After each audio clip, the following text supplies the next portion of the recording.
All India Radio presents Morning News. Good morning, I am Tanvi Taneja. The headlines. Last rites of Goa Chief Minister Manohar Parrikar to be performed at Miramar this evening with full state honours. Centre announces national mourning today. Filing of nominations for the first phase of parliamentary elections to begin today with issuance of notification. AIADMK announces candidates for 20 Lok Sabha seats it is contesting in Tamil Nadu. PMK to contest 5 seats. At least 21 soldiers killed in a terrorist attack on an army camp in West African country Maldives. And in cricket, Virat Kohli and Jasprit Bumrah retain top positions in latest ICC ODI rankings. The last rites of Goa Chief Minister Manohar Parrikar will be performed at Miramar this evening with full state honours. The 63-year-old BJP leader passed away in Panaji yesterday following prolonged illness. His mortal remains will be kept at the state's BJP head office from 9:30 to 10:30 this morning and will be later taken to the Kala Academy for people to pay their last respects. The centre has announced national mourning today following Mr. Parrikar's demise. The national flag will fly at half-mast across the country. A meeting of the Union Cabinet has been called this morning to condole the passing away of the Goa Chief Minister. President Ramnath Kovind, Vice President M. Venkaiah Naidu, Prime Minister Narendra Modi, BJP President Amit Shah, Information and Broadcasting Minister Rajyavardhan Rathore, Congress President Rahul Gandhi and several other leaders have condoled Mr. Parrikar's demise. Our Panaji correspondent reports that a 7-day state mourning has been declared in Goa from today. During the period, the national flag will fly at half-mast on all buildings across the state and there will be no official entertainment. In addition, all state government bodies and departments and associated units will remain closed today. Goa Governor Dr. Mridula Sinha has condoled the demise of the Chief Minister. In her message, Dr. Sinha said, as a political leader, Mr. Parrikar had charted a new approach to various problems and succeeded in resolving many of them by his sincere personality. She added that Mr. Parrikar will be remembered as a social worker who gave his whole life to the cause of people. Cabinet colleagues, Goa Pradesh Congress Committee and AIADMK Party have also condoled the death of Mr. Parrikar. Wish Cycle Sarkar, Mukesh Thali from Goa for AIR. The process of filing nominations for the first phase of parliamentary elections will begin today with the issuance of notification. The last date for filing candidature is the 25th of this month. Scrutiny will take place the next day, while 28th is the last date for withdrawal of nominations. Polling will be held on the 11th of next month. 91 constituencies spread over 20 states and union territories will go to polls in the first phase. Elections will be held for all 25 seats in Andhra Pradesh and 17 in Telangana. Our Hyderabad correspondent has filed this report.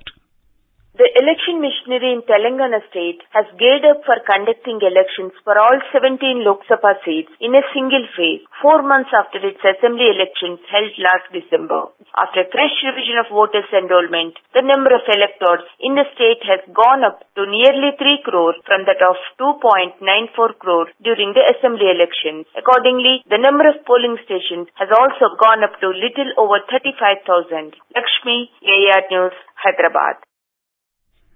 Other constituencies going to polls in this phase are 8 in Uttar Pradesh, 5 in Uttarakhand, 4 in Bihar, 7 in Maharashtra, 5 in Assam, 4 in Odisha, 2 each in Jammu and Kashmir, Arunachal Pradesh, Meghalaya and West Bengal, and 1 each in Chhattisgarh, Manipur, Mizoram, Nagaland, Tripura, Sikkim, Andaman and Nicobar Islands and Lakshadweep.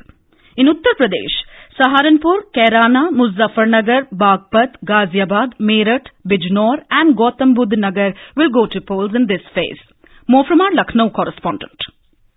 Due to holiday on the occasion of Holi and 2 other non-working days, only 4 days will be available for candidates to file their nominations in this phase. The 8 seats which will go to poll has a total of 1.5 crore voters, out of which more than 68 lakhs are female. Chief Election Officer of the state, M. Venkateshwar Lu, said that Commission has taken action in more than 17 lakh cases related to wall writing, posters and banners on public and individual space across the state.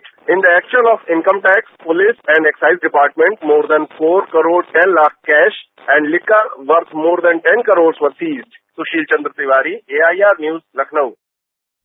Notification will also be issued today for assembly elections for all the 175 assembly constituencies of Andhra Pradesh, 28 of the total 147 constituencies in Odisha, all 32 assembly seats in Sikkim and all 60 constituencies in Arunachal Pradesh.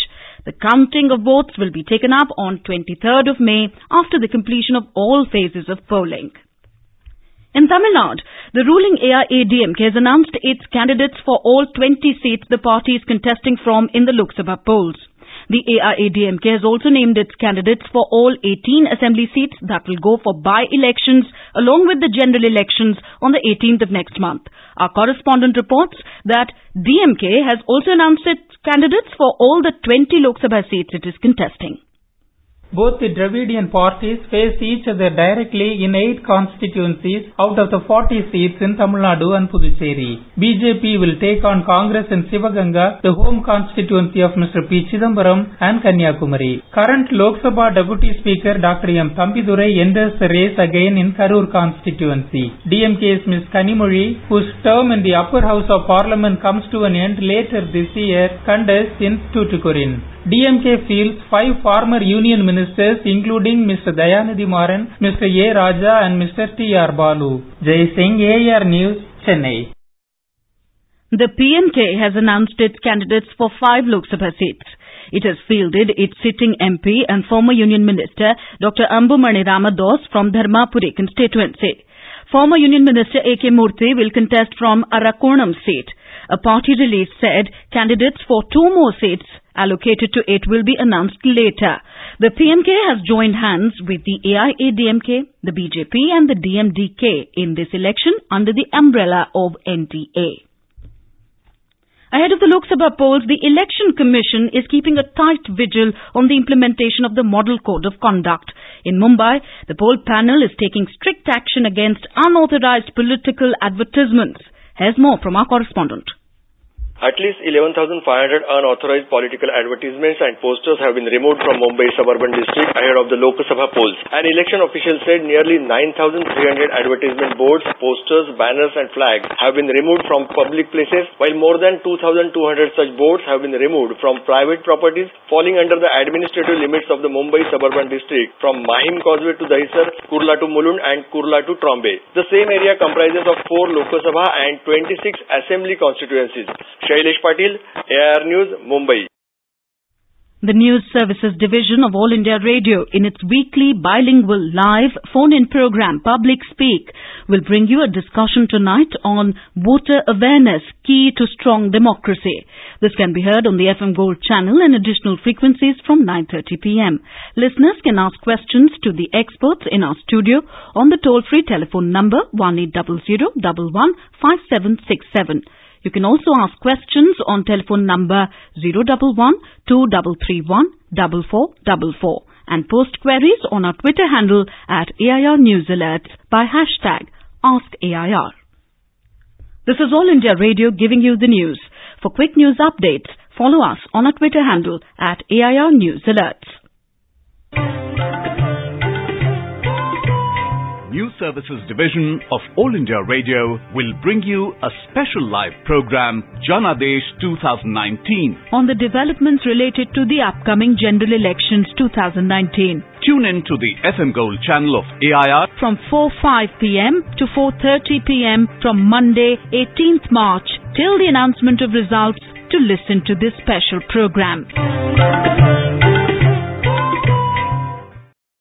In international news, in West African country Mali, at least 21 soldiers have been killed in a raid on an army camp by suspected terrorists in central part of the country. Local media reports said the attackers stormed the Ora army camp in Mopti region at dawn and left many soldiers dead.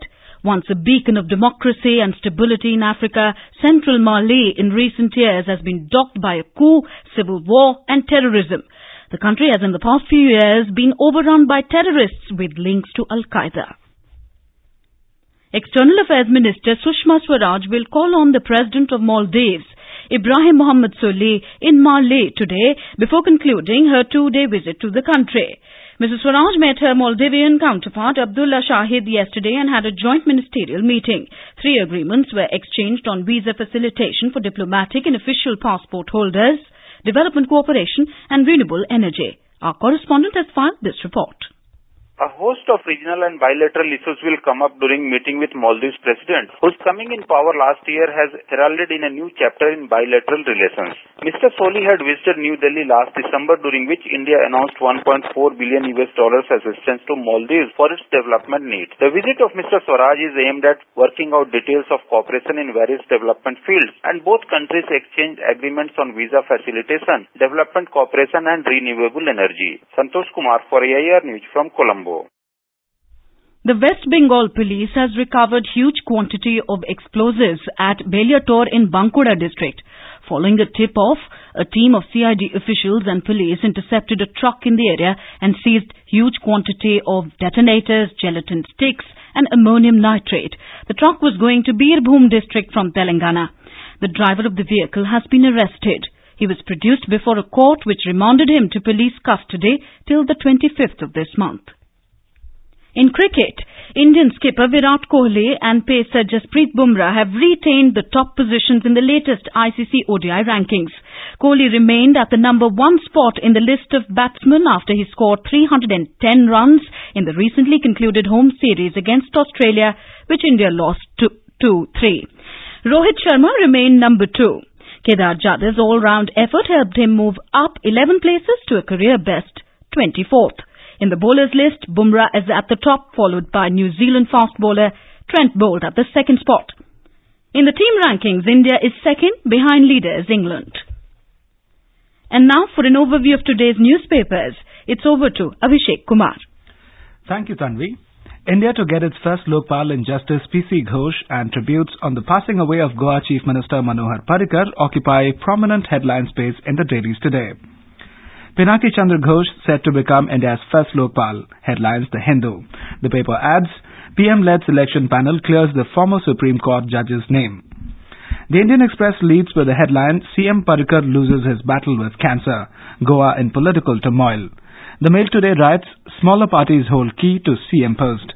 The Pioneer says, Parrikar redeems pledge to serve Goa until death, while the Tribune writes, BJP loses its crisis man. Goa CM's demise puts off BJP first list of candidates for the Lok Sabha polls is another headline in the Pioneer. As the contest for general elections nears, parleys over distributions of seats gain momentum. The Asian Age writes, Congress to leave 7 UP seats for SP, BSP and RLD. The Tribune reports, Congress calls off seat sharing with left in West Bengal. In J&K, Omar Abdullah of the National Conference is open for a pre-poll alliance with Congress if the latter agrees, writes the Pioneer. After blocking India's bid to designate Jaish-e-Mohammed chief Masood Azhar as a global terrorist for the 4th time, the encouraging words of the Chinese ambassador to India find mention in most newspapers. Will amicably resolve Azhar's terror listing, says Chinese envoy, states the Pioneer. First RSS VHP varsity to be set up in Gurgaon, informs the Asian Age. The university, questioned as Ashok Singhal Ved Science and Technology University, will conduct advanced studies and research in the Vedas and the historical Bharatiya texts. And now 5% women's parking quota and 3% for the differently abled in North Delhi, writes the Times of India. And finally, if you thought smoking e-cigarettes was not as harmful to our health, think again. The Times of India writes that a government panel has said that electronic nicotine delivery systems can cause suicidal and accidental poisoning. And with that, it's back to you, Tanvi. Thank you, Abhishek, for an overview of today's newspapers. And now, before we end the bulletin, the headlines once again. Last rites of Goa Chief Minister Manohar Parrikar to be performed at Miramar this evening with full state honours.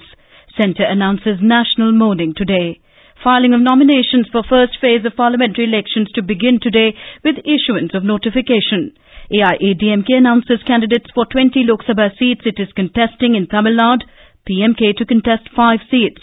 At least 21 soldiers killed in a terrorist attack on an army camp in West African country Maldives. And in cricket, Virat Kohli and Jasprit Bumrah retain top positions in latest ICC ODI rankings.